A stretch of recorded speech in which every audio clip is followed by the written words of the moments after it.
ओम शांति। आज प्यारे मीठे बाबा की मुरली मंथन की डेट है, अव्यक्त मुरली मंथन की 8/10/23 मतलब 8 अक्टूबर 2023 की है और इसकी रिवाइज डेट है 9 जनवरी 96। तो आज से 96 की मुरली की रिवीजन शुरू हो गई। तो भगवान जो मधुबन में आते हैं और एक सकारात्मक का ध्यान लेकर जो हमें सुनाते हैं, आज उसकी टाइटल है बालक सो मालिकपन के नशे में रहकर मन का राजा बनो।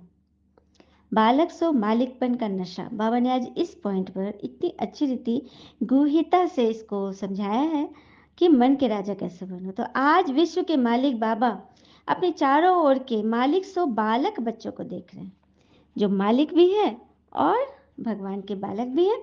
तो बालक भी हो तो मालिक भी हो, ये कैसे है? तो विश्व के मालिक भविष्य में बनेंगे, लेकिन बाबा के सर खजानों के मालिक अभी हो। विश्व के मालिक तो हम सत्युग में बनेंगे, लेकिन भगवान के सर खजाने के मालिक तो हम अभी से ही हैं। विश्व राज्याधिकारी भविष्य में बनेंगे, लेकिन स्वराज अधिकारी अभी हो ना, इसीलिए बालक भी हो और मालिक भी हो। क्योंकि भगवान के खजाने के मालिक बने हो तो बालक है। बालक को ही मिलेगा ना, किसी पिता का वसीयत किसको मिलेगा? बच्चे को ही मिलेगा। तो बालक हो गए ना, और बालक है तो मालिक हो, वर्षे का मालिक हो, दोनों हो ना। बालकपन का नशा सदा रहता है, बाबा पूछ रहे हैं। बाप दादा ने देखा कि बालकपन का नशा चाहे इमर्ज रूप में है चाहे मर्ज रूप में, मेजोरिटी को तो रहता ही है। इमर्ज मतलब अंदर है या बाहर है, नशा तो रहता ही है। बाबा तो बाबा ये सोचना व कहना, बच्चा है तब बाबा कहते हो, और जो सच्चे सेवाधारी उनके मुख से बार बार क्या निकलता है? बाबा ने ये कहा, बाबा ये कहते हैं, बाबा ने वो बोला। सारे दिन में चेक करो कितनी बार बाबा बाबा शब्द सेवा में कहते रहते हो। बाबा बोल रहे हैं, चेक करो अपने अपने। लेकिन दो प्रकार से बाबा शब्द कहने वाले हैं, एक है दिल से बाबा कहने वाले और दूसरे है दिमाग से, नॉलेज के आधार से कहने वाले। तो जो दिल से बाबा कहते हैं उनको सदा सहर दिल में बाबा द्वारा प्रत्यक्ष प्राप्ति, खुशी और शक्ति मिलती है। सुना?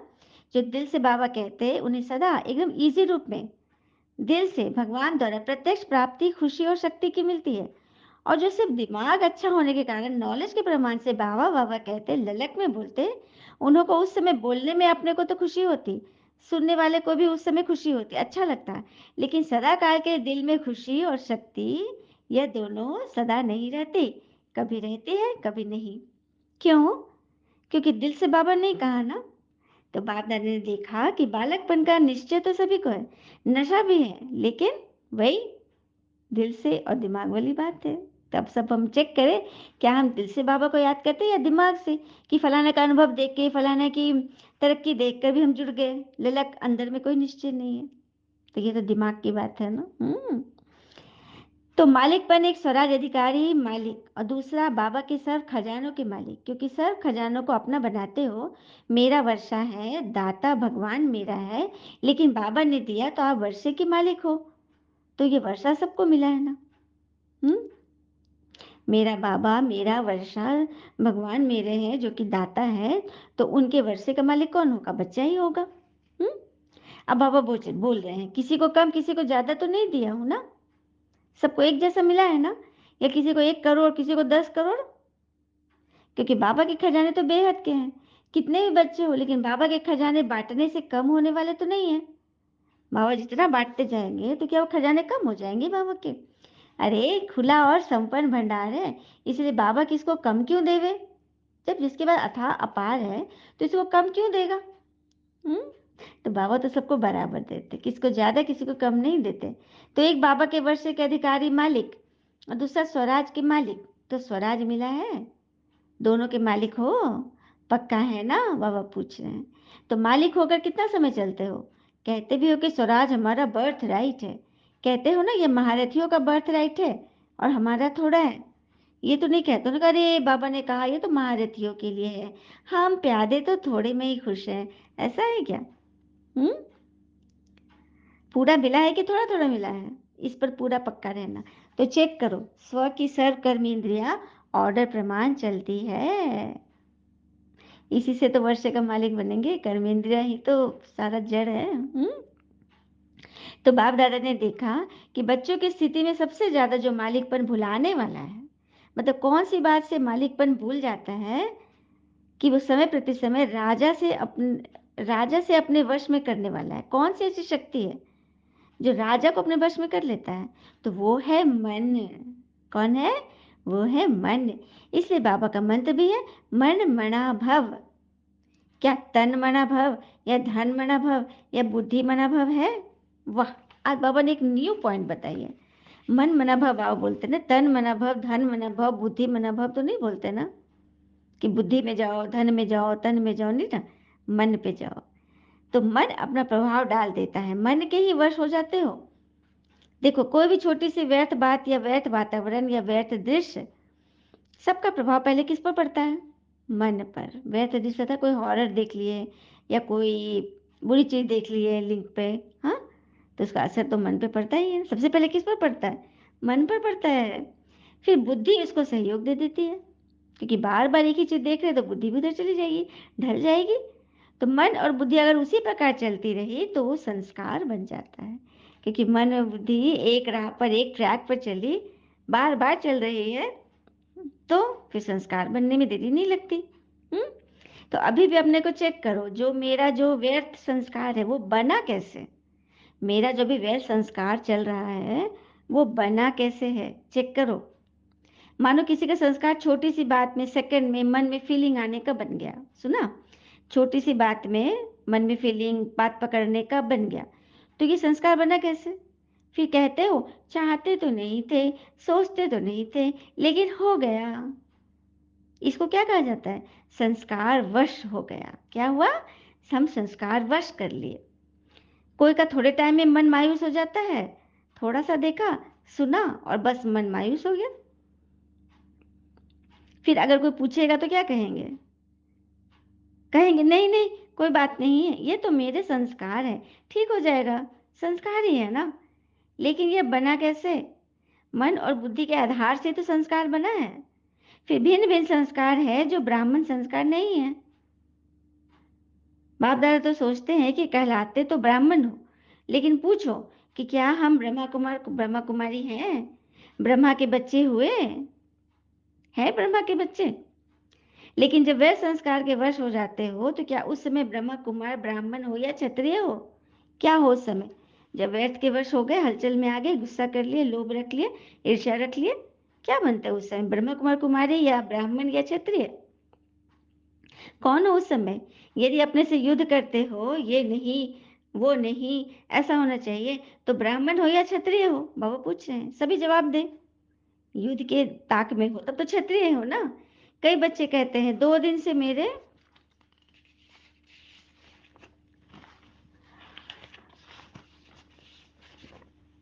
मन की खुशी गायब हो गई है। कई बच्चे कहते हैं 2 दिन से बाबा मेरे मन की खुशी गायब हो गई, पता नहीं क्यों। वैसे तो अंदर समझते हैं, लेकिन बाहर से कह देते पता नहीं क्यों। अंदर तो पता है कि क्या गड़बड़ किए हैं, होता है ना। लेकिन वो दिन ब्राह्मण है या क्षत्रिय है? जिसकी खुशी गुम हो जाए, क्या वो ब्राह्मण है? तो क्या कभी क्षत्रिय बनते हो, कभी ब्राह्मण बनते हो? सभी ने कहा था ना कि मालिक है, लेकिन उस समय क्या हो गया? मालिक बन गए गुलाम। हम्म तो बाप दादा ने देखा मालिकपन को हिलाने वाला विशेष मन है। आज बाबा विशेष मुरली मन पे चला रहे हैं, क्योंकि बालक मालिकपन को हिलाने वाला कौन सी ताकत है? ये मन। और आप स्वराज्याधिकारी राजा हो, मन आपका मंत्री है। वह मन मालिक है कि आप मंत्री हो? पूछ रहे हैं बाबा। मन मालिक है, राजा है, और आप मंत्री हो, आत्मा मंत्री है। तो आप राजा हो ना, मन तो राजा नहीं है। मन तो मंत्री है, सहयोगी है। तो मन का मालिकपन ये सदा हो तब कहेंगे स्वराज्याधिकारी। मन अगर मालिकपन के सीट पर बैठा रहे तभी तो कहेंगे स्वराज्याधिकारी, नहीं तो कभी अधिकारी कभी अधीन। इसका कारण क्या है? क्यों नहीं परिवर्तन होता? जब समझते भी हो फिर भी संस्कार के वश हो जाते हो। इसलिए पहले मन को कंट्रोल करो। कहते हो राजा है, लेकिन राजा का अर्थ जिसमें रूलिंग पावर हो, प्रजा को वो समेटने की, संभालने की पावर हो, प्रजा पालक हो, वही तो राजा है। अगर नाम राजा हो और रूलिंग पावर नहीं तो उसका क्या हाल होगा? उस राजा का राज्य चलेगा? प्रजा तुरंत उतार देगी, है ना। तो रूलिंग पावर कितने परसेंटेज में आई है ये चेक करो। दूसरे पर रूल करने की, समझाने की, भगवान को प्रत्यक्ष करने की ताकत कितनी आई है, कितने परसेंटेज में, ये चेक करो। फिर बाबा कहते हैं जब बड़े या छोटे एक दो को शिक्षा देते हैं तो क्या कहते हैं, ये मेरा स्वभाव है, मेरा संस्कार है। कोई का फीलिंग का, कोई का किनारा करने का, कोई का बार बार पर चिंतन करने का, कोई का पर चिंतन सुनने का, गॉसिप करने के। भिन्न भिन्न संस्कार है। हम्म। उसको तो आप बाबा से भी ज्यादा जानते हो, जिसके बारे में आप सोच रहे हो उसको तो आप बाबा से भी ज्यादा जानते हो, उसी के बारे में ख्याल में रहते हो। हम्म। रहते हो ना। लेकिन बाप दादा कहते हैं कि जिसको आपने मेरा संस्कार कहा वो मेरा है क्या? तो किसका है? रावण का। तो मेरा क्यों कहा उसे? ये तो कभी नहीं कहते कि रावण के संस्कार है, कहते हो? क्या कहते हो? मेरे संस्कार है। तो ये मेरा शब्द यही पुरुषार्थ को ढीला करता है। समझ लीजिए, आज बहुत अच्छी थी बाबा समझा रहे हैं। ये मेरा शब्द ही पुरुषार्थ को ढीला करता है, क्योंकि ये रावण की चीज अंदर छिपा कर रखे हो ना। लोग तो रावण को मारने के बाद जला देते हैं, उसकी अस्थि पंजरी सब खत्म हो जाती है। जलाने के बाद जो कुछ बचा वो भी पानी में डाल देते हैं। तो आपने मेरा बनाकर रख दिया उसको। तो जहाँ रावण की चीज है वहां अशुद्ध के साथ शुद्ध संस्कार इकट्ठे कैसे रहेंगे? एक म्यान में एक ही तलवार रहेगी ना। और जहाँ शुद्धता की तलवार है वहां अशुद्धता तो आ ही नहीं सकती। हम्म। तो बार बार ब्राह्मण से क्षत्रिय बन जाते, क्योंकि युद्ध करने लगते हो। मेरा संस्कार क्या है? तो बाबा का संस्कार है। विशेष है ही विश्व कल्याणकारी, शुभ चिंतनधारी, सबके प्रति शुभ भावना, शुभ कल्याणकारी कामना रखो। ये है तुम्हारे ओरिजिनल संस्कार। सुना? इसको जाया मत करना। फिर बाबा कह रहे जब मेरा शब्द बोलते हो तो याद करो मेरा शब्द या मेरी नेचर है। और मन को दुनिया वाले भी कहते हैं ये घोड़ा है। मन के बारे में प्रचलित है ना, दुनिया वाले भी कहते हैं ये तो घोड़ा है। हम्म। सुनो कैसे हमें सभी के साथ बर्ताव कैसे करना है।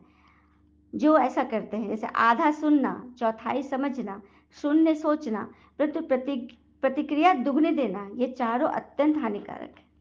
आधा सुने, चौथाई समझे, शून्य सोचे उसके बारे में, प्रक्रिया दुगनी दे दिए, यही बहुत हानिकारक है, बहुत हानि दिलाएगा।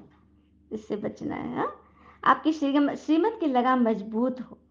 मन घोड़ा है तो घोड़ा तो बहुत तेज भागता है, तो उस श्रीमत की लगाम मजबूत होगी तो उसे कंट्रोल कर लेंगे। अगर लगाम ठीक है तो कुछ भी हलचल नहीं हो सकती। लेकिन करते क्या हो, बाप दादा तो देखते हैं ना, तो देखते हैं ना, बच्चों को तो हंसी आती है बाबा को। जैसे सवारी को चला रहे हो, लगाम हाथ में, लेकिन अगर चलते चलते लगाम पकड़ने वाले की बुद्धि में या मन में कोई साइड सीन की तरफ लग गई तो क्या होगा? लगाम ढीला हो जाएगा। किसी चीज पर दिमाग अटक गया, आंख अटक गई तो लगाम ढीला होगा अपने आप। और लगाम ढीला होने से मन चंचलता जरूर करेगा। मन पर लगाम छोड़ दिए, ढीला हो गए तो मन तो जरूर करेगा। हुँ? जब भी कोई बात हो, मन चंचल हो तो श्रीमत का लगाम टाइट करो, फिर कुछ नहीं होगा, फिर मंजिल पर पहुंच जाएंगे। तो श्रीमत हर कदम के लिए है। श्रीमत सिर्फ पवित्रता की नहीं है, बल्कि चलना, खाना, पीना, सुनना, सुनाना, ये सब की श्रीमत है कि नहीं है? बोलो। मानो पर चिंतन कर रहे हो तो क्या ये श्रीमत है? श्रीमत को ढीला किया तो मन को चांस मिला चंचल बनने का, फिर उसको आदत पड़ जाती है। तो आदत डालने वाला कौन? बताओ, कौन है आदत डालने वाला? आप ही हो ना। तो पहले मन के राजा बनो, चेक करो अंदर ही अंदर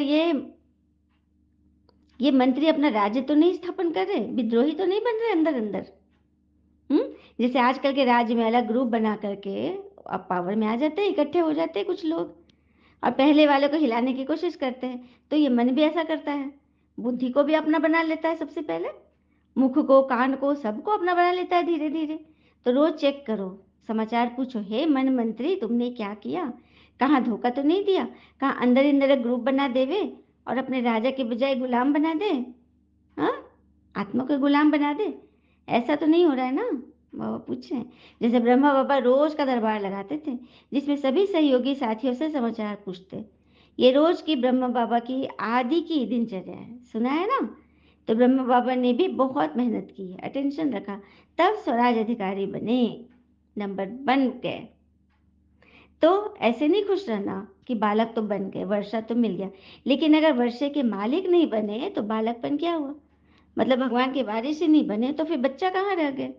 भगवान का बच्चा तो नहीं रहा ना। बालक का अर्थ ही है मालिक, लेकिन स्वराज के भी मालिक बनो। सिर्फ बाबा का बच्चा नहीं बनो, स्वराज के भी मालिक बनो, भविष्य तख्त के मालिक हो। सिर्फ वर्षे को देखकर खुश नहीं हो। रावण की चीज को तो वहीं हाल में ही छोड़कर आ जाना, हॉल में ही छोड़ दो। ये तपस्या का स्थान है और इस तपस्या को अग्नि कहा जाता है। तो अग्नि में खत्म नहीं होना। फिर बाबा ने कहा टीचर्स से बोला, टीचर्स क्या करेंगी, यही छोड़कर जाएगी या ट्रेन में फेंकेगी? अपने व्यर्थ विचार संकल्प यही छोड़कर जाएगी कि ट्रेन में फेंकेगी? क्योंकि 63 जन्मों की पुरानी चीज है तो थोड़ी तो प्रीत होगी ना। पांडव क्या करेंगे? बाबा पूछ रहे भाइयों से, यही छोड़कर जाएंगे या नीचे आबरूड में छोड़ेंगे, आबूरोड में? ना ना ना, यहीं छोड़ कर जाओ, क्योंकि थोड़ा भी अपने पास रखे ना तो फिर वो खींच लेगा आपको। छोड़ने के लिए तैयार हो? ढीला ढाला हाँ कर रहे हैं। बच्चे ने हाँ कहा तो ढीला ढाला बाबा बोल रहे हैं। बाप दादा रोज कोई ना कोई बच्चे की बात चेक करते हैं। आप भी चेक करेंगे तब तो चेंज होंगे ना।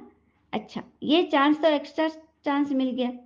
ये भी नए को या पुराने को अचानक की लॉटरी मिल गई। भगवान मिल गए घर बैठे तो लॉटरी मिली ना बड़ी सी। तो अचानक की लॉटरी का महत्व होता है, अचानक आ गए बाबा। तो इस लॉटरी को सदा प्रैक्टिकल कर्म में लगाते हुए बढ़ाते रहना। कितना स्वयं जितना स्वयं प्रतिवश औरों प्रति कार्य में लगाएंगे उतना बढ़ता जाएगा। सेवा से ही मेवा मिलता है। हम्म। तो बढ़ाते रहना, ये लॉटरी का दिन भूलना नहीं है। अच्छा, चारों ओर के बालक सो मालिक डबल अधिकार लेने वाली श्रेष्ठ आत्माएं, सदा स्वराज अधिकारी बन अपना राज चलाने वाले भाग्यवान आत्माएं, सदा बाबा के संस्कार सो मेरे संस्कार, इस विधि से सेवा में आगे बढ़ने वाले श्रेष्ठ सेवाधारी आत्माओं को बाप दादा का याद प्यार और नमस्ते। हम बच्चों की भी प्यारे बाप दादा को नमस्ते। वरदान है, ब्राह्मण जीवन में खुशी के वरदान को सदा कायम रखने वाले महान आत्मा भव। ब्राह्मण जीवन में खुशी के वरदान को सदा कायम रखने वाले महान आत्मा बनते। तो ब्राह्मण जीवन में खुशी ही जन्म सिद्ध अधिकार है। सदा खुश रहना ही महानता है। जो इस खुशी के वरदान को कायम रखते हैं वही महान है। तो खुशी को कभी खोना नहीं, कभी नहीं खोना। समस्या तो आएगी और जाएगी लेकिन खुशी नहीं जाए, क्योंकि समस्या परिस्थिति है, दूसरों की तरफ से आई है, वो आएगी। और खुशी अपनी चीज है, अपनी चीज को सदा साथ रखते हैं ना।